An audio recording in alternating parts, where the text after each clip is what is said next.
Assalamualaikum warahmatullahi wabarakatuh. Baik anandaku semua, alhamdulillah pada kesempatan kali ini kita bisa bertemu kembali dengan Bapak. Perkenalkan, nama Bapak Puji Nujul bin Mansidik. Insya Allah pada kesempatan kali ini kita akan belajar terkait sejarah kebudayaan Islam.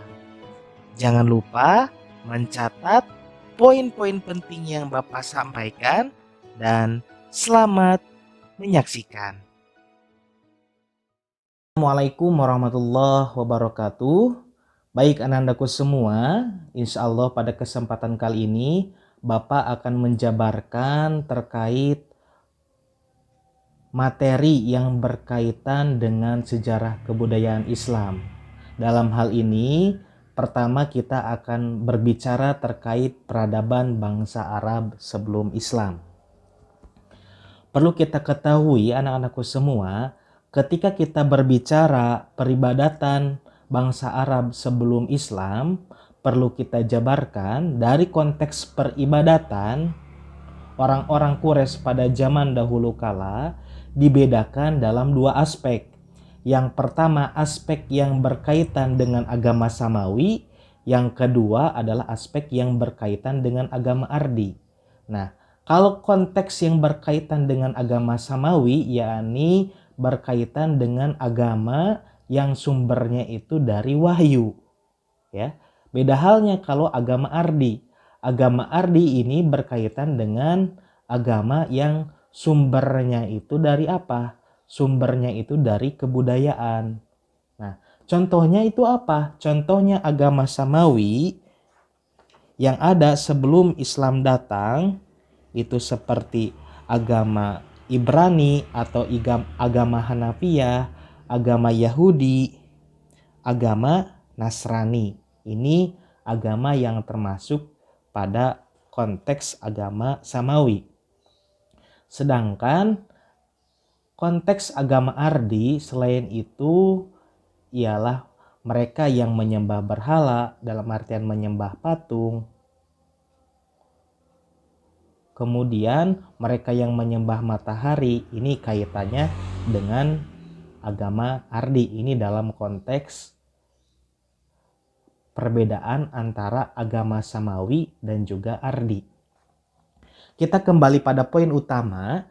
Poin utamanya itu adalah titik awal agama.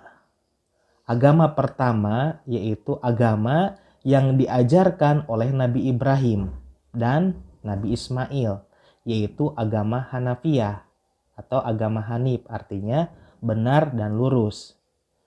Nah, ini merupakan titik awal adanya agama.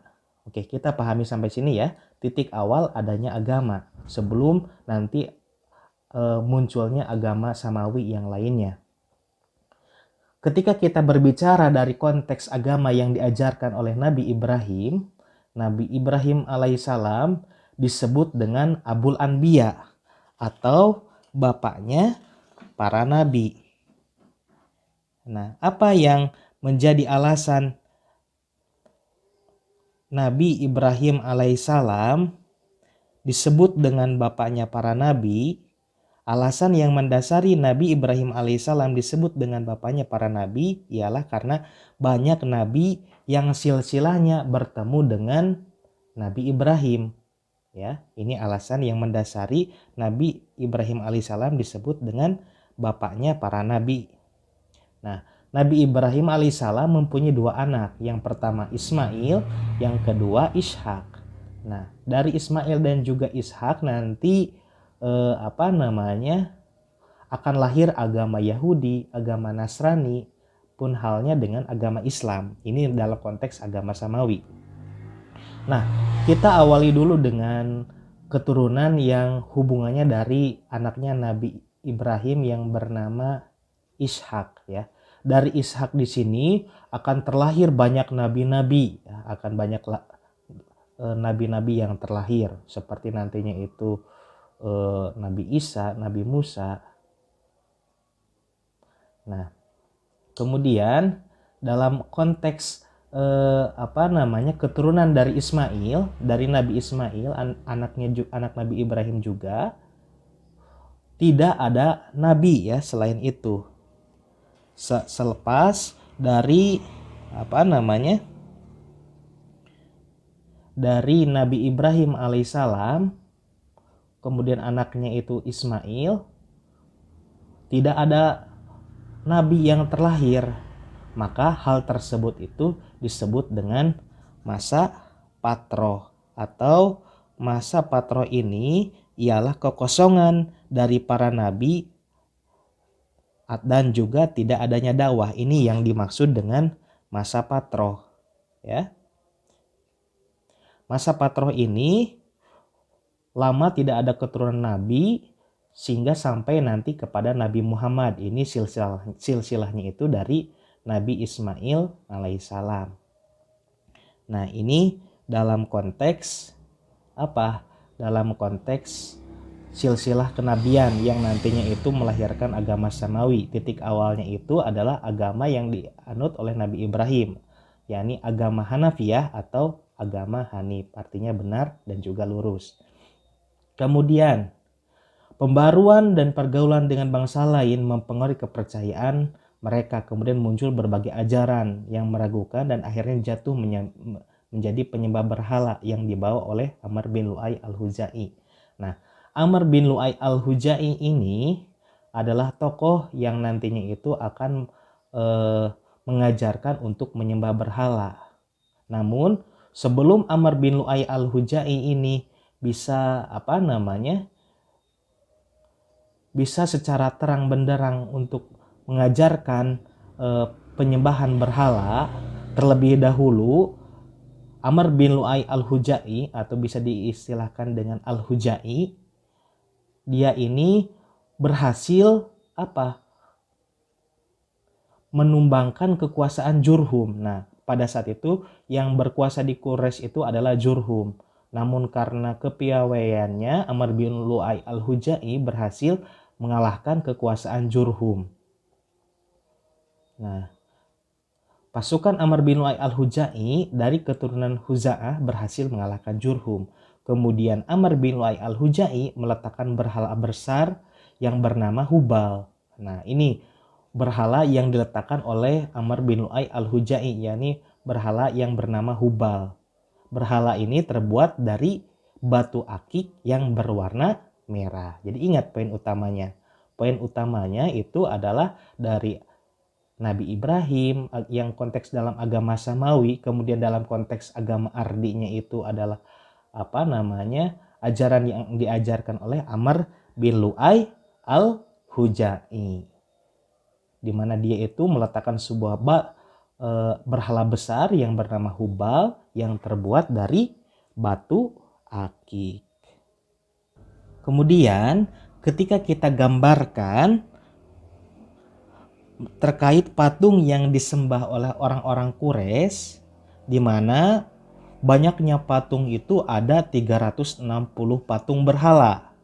Nah, dari 360 patung berhala ini kita dapat jabarkan menjadi 4 patung utama. Yang pertama itu Hubal, Lata, Uzza, dan juga Manat. Ini patung-patung yang disembah oleh orang-orang Quraisy. 4 patung ini yang menjadi patung utama yang disembah oleh orang-orang Quraisy. Nah, namun sebelum ke arah sana, orang-orang zaman Quraisy juga mempunyai sebuah kebiasaan di mana mereka itu selalu merasa sial terhadap suatu hal yang mereka anggap menjadi alasan musibah itu tiba. Ini hal-hal yang sering dilakukan oleh orang-orang Quraisy, atau dengan kata lain, sikap tersebut dinamakan dengan tatoyur. Nah, tatoyur ini adalah sikap yang yang dilakukan oleh orang-orang Quraisy yang merasa mereka itu sial terhadap suatu benda ataupun hewan yang ada. Nah, ini gambaran dari tatoyur. Jadi tatoyur ini adalah mengaitkan musibah datangnya suatu musibah dengan adanya suatu benda. Nah, ini ya yang disebut dengan tatayur. Hal ini yang sering dilakukan oleh orang-orang Quraisy. Namun selain itu, orang-orang Quraisy juga hal yang identik dengan mereka itu adalah mereka disebut dengan zaman jahiliyah. Zaman jahiliyah ini bisa kita kaitkan dengan apa? Dengan rendahnya nilai-nilai norma yang ada pada diri orang-orang Quraisy. Salah satu poin utamanya itu apa? Poin utamanya itu adalah ada suatu kabilah yang ada di Quraisy, yang mana kabilah ini mempunyai suatu kebiasaan mengubur bayi perempuan yang terlahir ke dunia. Nah, suku ini adalah suku Tamim dan juga suku Asad. Nah, baik suku Tamim maupun suku Asad, kedua suku ini mempunyai sebuah kebiasaan buruk yang mana mereka itu selalu mengubur bayi yang tidak berdosa yang terlahir ke dunia, yakni bayi perempuan. Berikut merupakan bentuk pemujaan orang-orang Quraisy.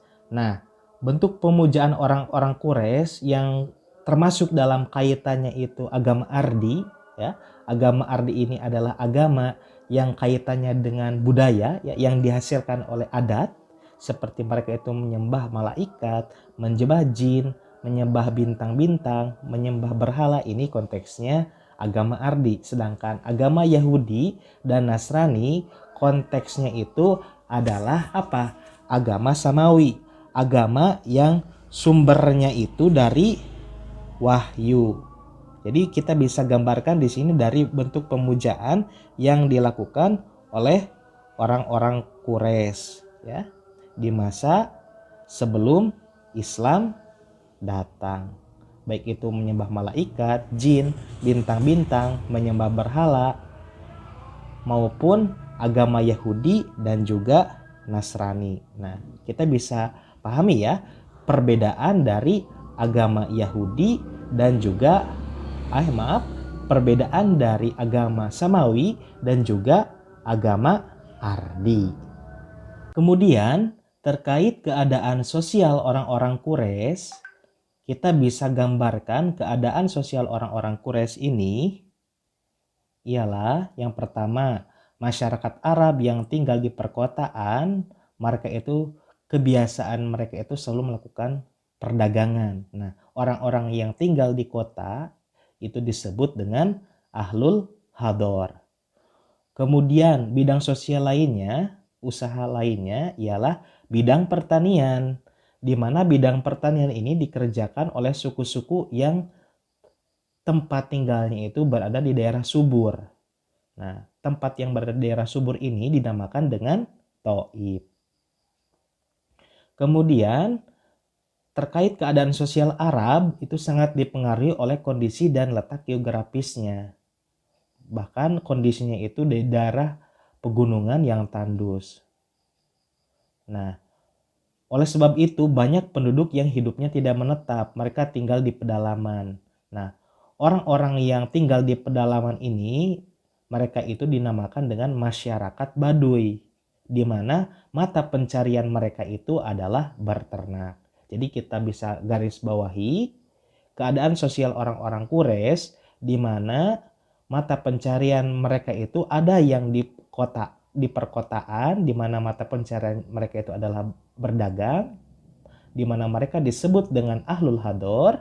Kemudian yang tempat tinggalnya di daerah subur, mata pencariannya itu adalah bertani, ya, di mana tempat tinggalnya itu berada di sekitaran Thaif.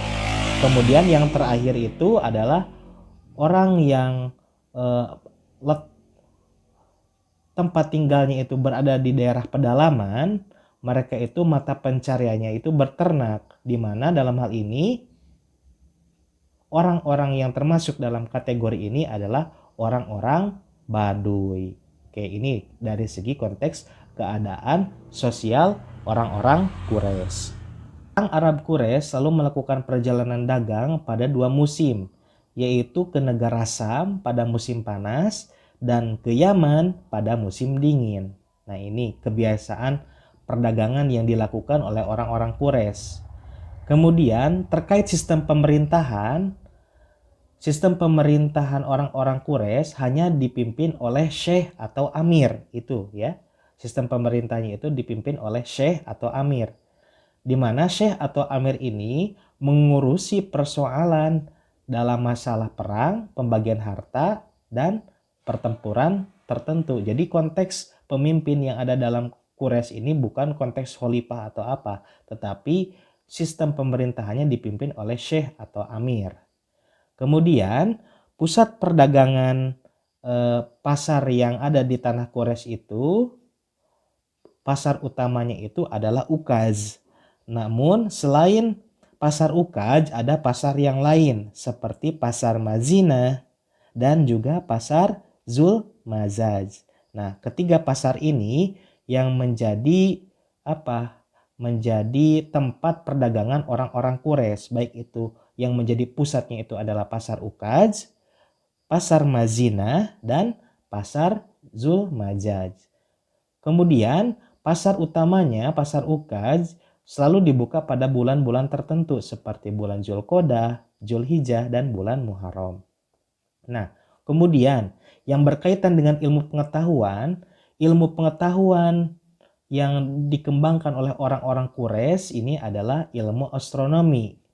Nah, di mana ilmu astronomi ini ditemukan oleh orang-orang Babilonia. Ini orang-orang Babilonia ini yang menemukan ilmu astronomi.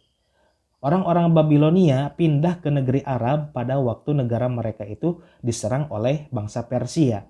Ketika orang-orang Babilonia diserang oleh Persia, maka mereka pindah ke kota Mekah untuk Untuk bermigrasi, karena mereka sudah di bumi hanguskan oleh orang-orang Persia, sehingga mereka pindah ke kota Mekah. Namun kepindahannya itu membawa berkah tersendiri karena bidang atau kemampuan yang bisa dikatakan kemampuan orang-orang Babilonia ini sangat hebat dalam ilmu astronomi, sehingga kemampuannya itu dikembangkan di kota Mekah.